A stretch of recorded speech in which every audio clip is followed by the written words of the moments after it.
അയ്യോ കുട്ടികളെ, ഇന്ന് എനിക്കിവിടെ ഒരു ജോലിയില്ല. രാവിലെ അടുക്കളയിൽ ദോശയും സാമ്പാറും ചായയും ഉണ്ടാക്കി കഴിഞ്ഞതൊഴിച്ചാൽ ഇന്ന് ഫുൾ അടുക്കള പൂട്ടിയിട്ടിരിക്കുകയാണ്.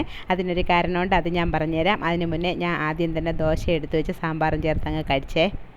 അടുക്കളപ്പണി ഇല്ലാത്തത് കൊണ്ട് തന്നെ ഞാൻ എൻ്റെ വാർഡ്രോബ്സൊക്കെ ഒന്ന് വൃത്തിയാക്കാമെന്ന് വിചാരിച്ച് അങ്ങനെ ബ്രഷും എടുത്തുകൊണ്ട് ഇറങ്ങിയിരിക്കുക.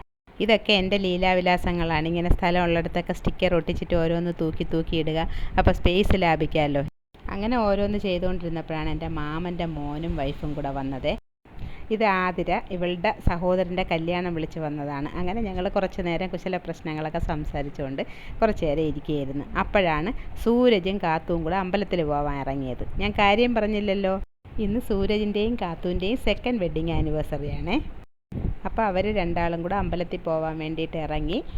പിന്നെ ഞങ്ങളടുത്ത് റെഡിയായി നിൽക്കാൻ പറഞ്ഞു. അവർ അമ്പലത്തിൽ പോയിട്ട് വന്നതിന് ശേഷം പുറത്ത് പോയി ഫുഡ് കഴിക്കാനുള്ള പരിപാടിയാണ്. അതാണ് എൻ്റെ അടുക്കളയിൽ നിന്ന് ഫ്രീ ആയത്.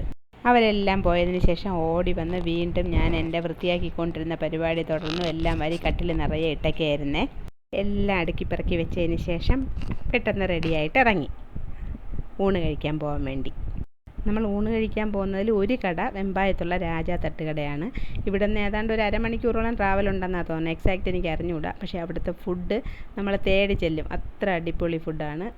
മീനിൻ്റെ എല്ലാ വെറൈറ്റീസും അവിടെ കിട്ടും. കൊഞ്ച്, കണവ, നെമ്മി, ആവോലി, ചൂര, എല്ലാ വെറൈറ്റീസും അവിടെ കിട്ടും. നമ്മൾ നാലാളും ചോറും മരിച്ചിനിയും എല്ലാം കഴിച്ചു. മീനാക്ഷി മാത്രം ചോറ് കഴിച്ചില്ല. മരിച്ചിനിയും കൊഞ്ച് ഫ്രൈയും മാത്രം അവൾ കഴിച്ചത്. ഈ കാണാനുള്ള ലുക്ക് പോലെ തന്നെ കഴിക്കാനും ഭയങ്കര ടേസ്റ്റിയാണ് അവിടുത്തെ ഫുഡ്. പിന്നെ എല്ലാവരും ഫുഡൊക്കെ കഴിച്ചതിന് ശേഷം വീട്ടിൽ വന്നു. ജസ്റ്റ് ഒന്ന് റെസ്റ്റ് എടുത്തതിന് ശേഷം കാത്തൂരെന്തൊക്കെയോ പ്രസൻറ്റേഷൻ വാങ്ങി വെച്ചിരുന്നത് സൂരജ് കൊടുത്തു. സൂരജിനുള്ള പ്രസൻറ്റേഷൻ വാങ്ങിക്കാൻ രണ്ടാളും കൂടെ പുറത്ത് പോയിരിക്കുക. സൂരജിനെ സർപ്രൈസ് ചെയ്യിക്കുക എന്ന് പറയുന്നത് ഇച്ചിരി ടാസ്ക്കുള്ള കാര്യമാണ്. കാരണം അവന് ഇഷ്ടമുള്ള കാര്യം എന്താണെന്ന് അവന് മാത്രമേ അറിയുള്ളൂ. അതുകൊണ്ടാണ് രണ്ടാളും കൂടെ പോയത്. പുതിയ സാധനങ്ങൾ പൊട്ടിക്കാനുള്ള എൻ്റെ ഒരു ക്യൂരിയോസിറ്റി കാരണം കാത്തു പറഞ്ഞ് അമ്മ തന്നെ ഈ ഫോൺ ഓപ്പൺ ചെയ്തു എന്ന് പറഞ്ഞു. എത്ര നിർബന്ധിച്ചിട്ടും കേട്ടില്ല. പിന്നെ ഞാൻ ആ ഫോൺ ഓപ്പൺ ചെയ്തു. ശരി, അപ്പോൾ ഇന്നത്തെ വിശേഷങ്ങൾ ഇത്രയാണ്. ഇനി നമ്മൾ വൈകിട്ട് പുറത്ത് പോയി ഫുഡ് കഴിക്കും. അപ്പോൾ എല്ലാവർക്കും ടാറ്റാ.